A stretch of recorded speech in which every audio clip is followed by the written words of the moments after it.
Hello বন্ধুরা, welcome আশীর্বাদ রান্নাঘর। তো আজকে আমি বানাবো রুই মাছের কালিয়া। তোমরা কে কে রুই মাছের কালিয়া খেতে ভালোবাসো অবশ্যই কমেন্টে জানিও। তো চলো চটপট রেডি করে নেওয়া যাক।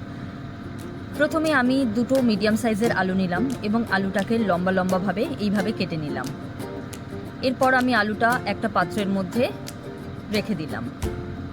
তারপর একটা মিডিয়ামের থেকে একটু বড় সাইজের একটা পেঁয়াজ নিয়ে পেঁয়াজটাকে আমি বারিক চপ করে নেবো। তোমরা যারা যারা ছুরি ব্যবহার করো তাদের ক্ষেত্রে স্পেশালি যদি ছুরিটা ব্যবহার করতে একটু প্রবলেম হয়, এইভাবে কাঁটা চামচ দিয়ে পিছনে ধরে নিয়ে কাটলে তাহলে ইজিলি পেঁয়াজটা কাটা হবে এবং হাতটাও সেফ থাকে। তোমার পেঁয়াজটা কাটা হয়ে গেছে।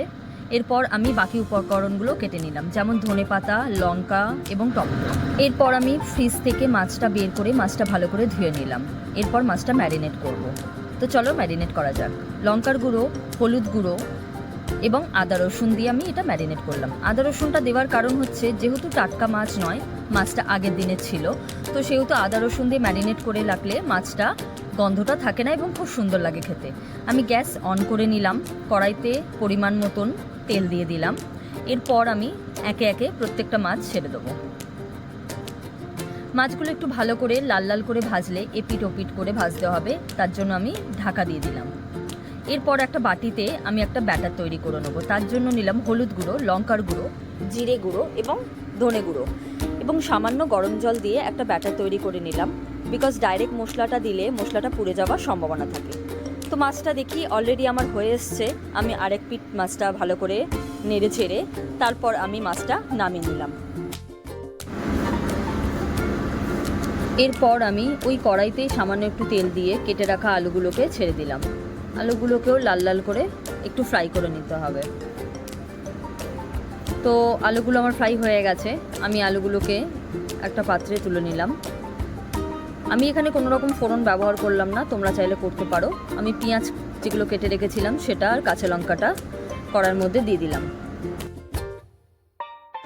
এরপর আমি এর মধ্যে টমেটো দিয়ে দিলাম। আমি আগেই পেঁয়াজ পেস্ট করে রেখেছিলাম, সেটা আমি আগেই দিয়ে দিয়েছিলাম। তো দেখো অলরেডি আমার মশলাটা কষানো হয়ে গেছে। মশলাটা একটু ঢাকা দিয়ে রাখবো 5 মিনিটের জন্য। 5 মিনিট পর অলরেডি আমার মশলা থেকে তেল ছেড়ে দিয়েছে। এবার আমি ভেজে রাখা আলুগুলোকে একে একে দিয়ে দেবো। এরপর এই আলুগুলোর সাথে একটু নাড়াচাড়া করে নেবো এবং সামান্য একটু জল দিয়ে দেবো, যাতে মশলাটা ভালো করে আলুর সাথে মিশে যায়। তারপরে এটা আমি অলরেডি আরও 5 মিনিটের জন্য ছেড়ে দেবো এইভাবেই ঢাকা দিয়ে।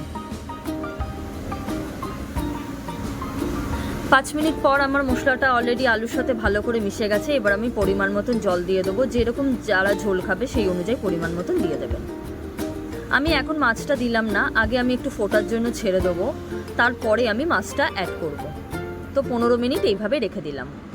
এখন 15 মিনিটের পর পুরোপুরি ভালো ফুটে গেছে, ঠিক আছে। এরপরে আমি মাছগুলো একে একে অ্যাড করে দেবো।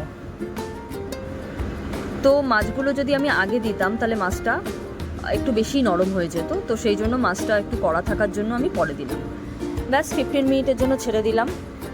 এবার একটু ধনেপাতা দিয়ে আমি ম্যারিনেট করে নেবো। দারুণ গন্ধ বেরিয়েছে। তোমরা তো কেউ পাচ্ছ না গন্ধটা, বাট এইভাবে বানিয়ে দেখো, তোমাদের অবশ্যই ভালো লাগবে। নিশ্চয়ই জানিও এইভাবে বানিয়ে কেমন লাগলো। তো ফাইনাল লুক আমার রেডি হয়ে গেছে। টান, এই যে ফাইনাল লুক, দারুণ হয়েছে। সবাই বানিয়ে আমাকে বলো কেমন হয়েছে কমেন্টে। Thank you.